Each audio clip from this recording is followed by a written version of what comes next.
Assalamualaikum warahmatullahi wabarakatuh.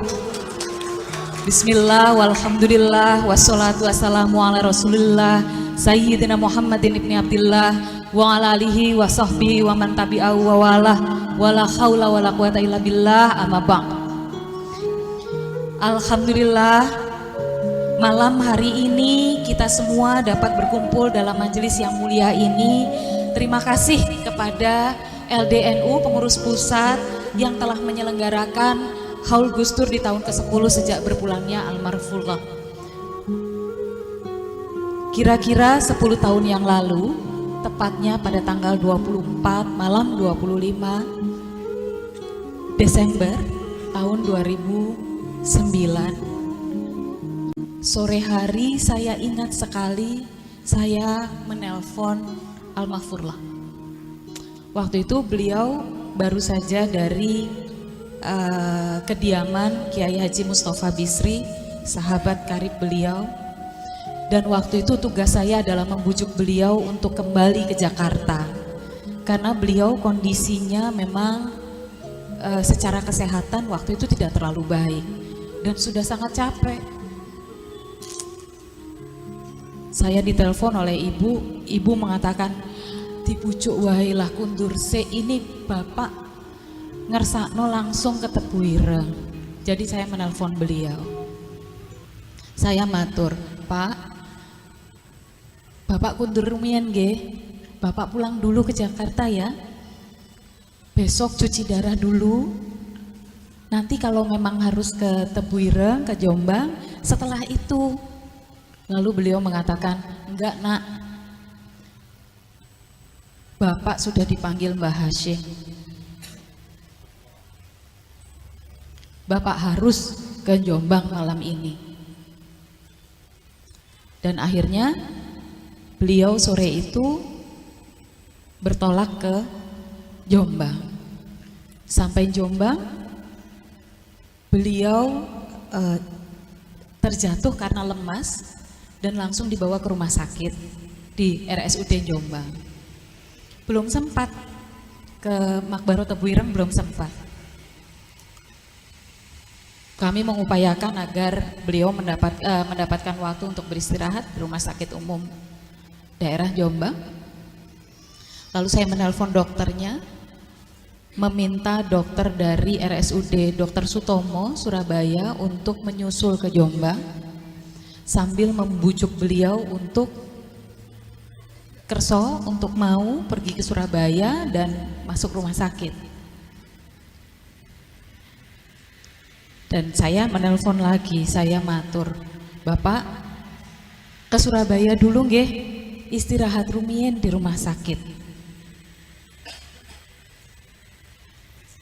Lalu beliau mengatakan, iya. Jadi kami segera menyiapkan ambulans.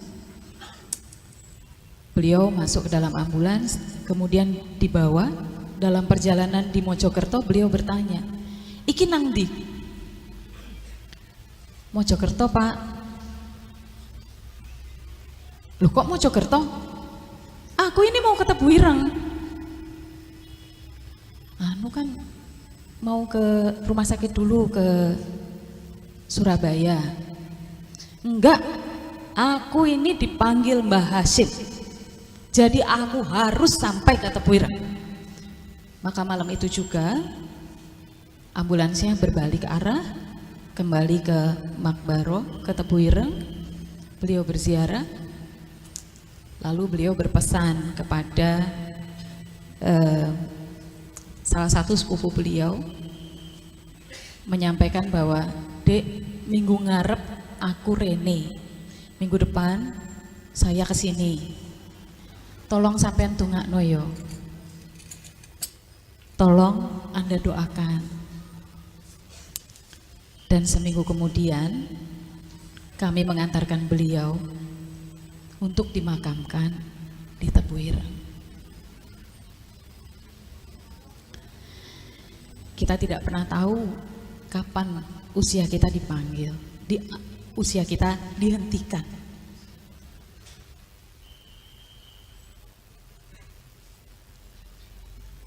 Malam hari ini kita berkumpul bukan untuk memuja-muji beliau, tapi karena kita ingin belajar, karena kita ingin mengambil keteladanan, karena kita ingin mencari inspirasi, terutama di dalam situasi kehidupan kebangsaan kita yang seperti ini sekarang, yang banyak kebencian, banyak permusuhan, banyak prasangka, banyak orang hanya mencari kepentingannya sendiri atau kepentingan golongannya. Banyak orang yang maunya menang dan mengalahkan yang lainnya. Banyak orang yang sibuk menumpuk harta, seakan-akan itu nanti bisa dibawanya. Malam hari ini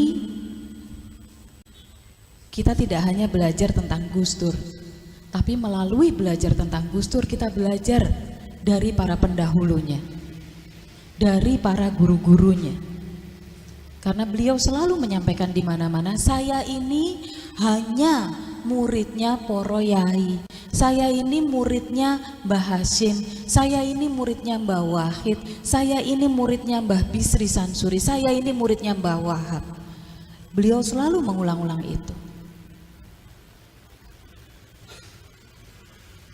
Kita yang baru mencapai sedikit saja dalam kehidupan kita, kadang-kadang jumawanya, sombongnya sudah seakan-akan dunia berputar karena kita. Seberapa sering kita mengingat guru-guru kita? Seberapa sering kita merasakan betul, meresapi betul bahwa apa yang ada dalam diri kita sekarang itu karena ada orang-orang lain yang telah membuka jalan untuk kita, yang telah mengajarkan kepada kita. Malam hari ini kita belajar. Semoga kita dapat meneladani kesederhanaan Gus Dur, yang setengah tahun sebelum beliau wafat, beliau masih meminjam uang kepada saya karena tidak punya uang. Beliau mantan presiden, beliau 15 tahun menjadi ketua umum organisasi masyarakat Islam terbesar di dunia.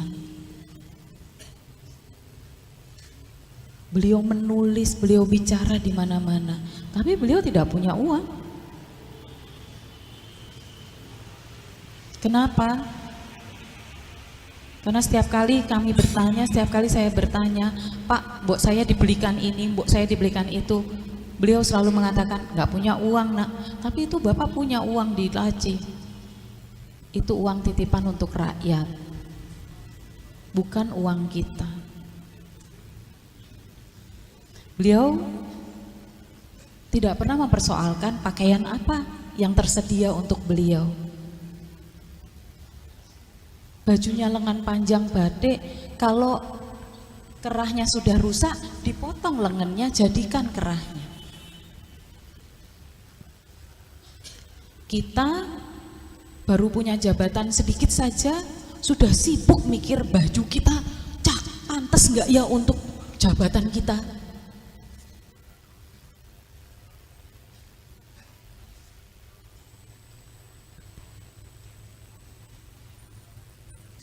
Apakah kita bisa meneladani zuhud beliau dari gemerlap kekuasaan dan materi?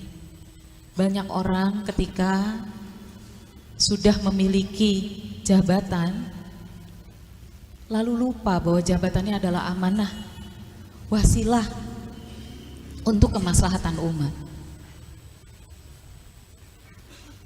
Semoga kita dapat meneladani kerendahan hati beliau dalam memandang sesama manusia yang setara di hadapan Allah Sang Pencipta. Kita semua ini hamba.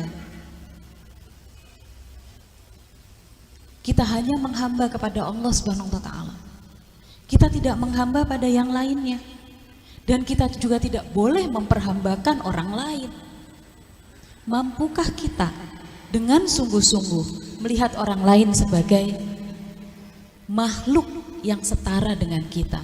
Walaupun dia berbeda, walaupun dia dari kelompok sosial yang lebih rendah, walaupun dia dari kelompok orang-orang yang membenci NU, membenci kita.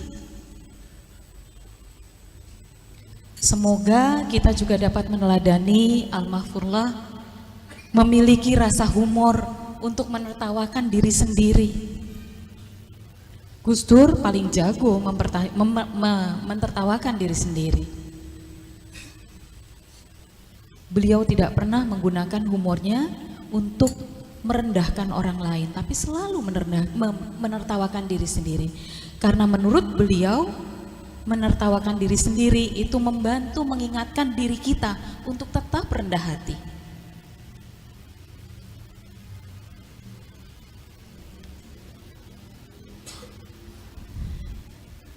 Semoga kita juga dapat memiliki keteguhan hati untuk setia kepada tujuan mulia perjuangan kita, yaitu kemaslahatan umat. Semoga kita dapat memiliki kesabaran, belajar dari Mas Eko tadi, Mas Banser.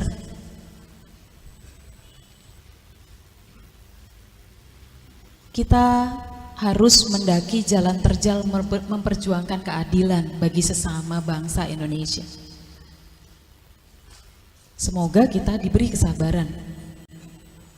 Semoga kita dapat meneladani kebesaran jiwa Al-Mahfurlah dalam menerima kekalahan dan kegagalan hidup. Sebab Gus Dur banyak sekali mengalami kegagalan. Tapi itu tidak menyurutkan langkah beliau. Tidak menjadikan kegagalan itu sebagai batu sandungan. Kegagalan apa yang lebih besar dari didongkel oleh konspirasi politik dari kedudukan sebagai Presiden Republik Indonesia?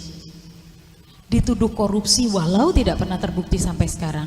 Apakah setelah itu, setelah terbukti bahwa beliau tidak korupsi, beliau tidak mengambil dana dari Sultan Brunei, apakah beliau kemudian berkoar-koar meminta haknya, menuntut masyarakat? Tidak. Beliau mengakui bahwa ini semua adalah permainan politik dan beliau sudah menetapkan bahwa ada cara lain untuk berjuang. Semoga kita bisa meneladani kebesaran jiwa beliau, tidak surut langkah pada saat kita berhadapan dengan batu sandungan. Dan semoga kita semua dapat terus bersikap istiqomah, melihat hidup kita hanya sebagai saluran berkah untuk orang-orang yang ada di sekitar kita. Khairun nas anfa'uhum linnas. Bagi Gus Dur itu bukan jargon, bukan slogan, bukan pemanis bibir, tapi beliau meyakini betul bahwa tugas mewujudkan Islam rahmatan lil alamin tidak bisa ditawar. Semoga kita bisa meneladani semua itu. Kalau tidak semua, ya secuil saja. Kalau tidak keseluruhannya, ya satu atau dua saja. Semoga kita tidak mendewa-dewakan beliau, tapi melupakan teladan dari beliau. Gus Dur tidak suka dipuja-puji. Gus Dur tidak pernah merasa bahwa dirinya lebih hebat dari orang lain. Gus Dur hanya menjiwai perjuangannya. Dan semoga kita semua, hadirin hadirat semua yang ada di sini, mendapatkan kesempatan untuk belajar dari keteladanan beliau, dari para guru-guru kita nanti. Semoga itu menjadi bekal kita untuk menjadi manusia yang lebih baik, yang bermanfaat untuk masyarakat sekitar kita, untuk agama, untuk umat muslim di Indonesia. Tugas NU saat ini berat dan besar. Ketika wajah Islam di seluruh dunia itu adalah wajah yang menakutkan, yang menyedihkan, puing-puing di sana sini. Semoga NU, semoga kita para Nahdliyin tetap teguh memegang semangat para masyayikh, para muassis yang telah mendirikan NU sebagai wadah kita semua untuk meningkatkan kemaslahatan umat. Terakhir, saya menyampaikan salam dari Ibu Sinta Nuriyah Abdurrahman Wahid dan kami Dzurriyyah Kiai Haji Abdurrahman Wahid di Ciganjur. Sekali lagi terima kasih sudah menemani kami untuk memanjatkan doa-doa. Kita kirimkan kepada beliau sebagai persaksian atas kehidupan beliau yang membawa manfaat untuk kita. Semoga jasa baik Bapak Ibu sekalian, terutama itikat baik dari LDNU mendapatkan balasan yang berlipat-lipat ganda. Doa-doa dari Bapak Ibu adalah hadiah yang terbesar bagi kami. Tidak jadi pahlawan nasional enggak apa-apa. Yang penting didoakan orang banyak. Yang penting diteladani, dan yang penting diteruskan perjuangannya supaya cita-cita umat, cita-cita masyarakat dan cita-cita bangsa yang adil, makmur, sentosa dapat terwujud. Terima kasih. Assalamualaikum warahmatullahi wabarakatuh.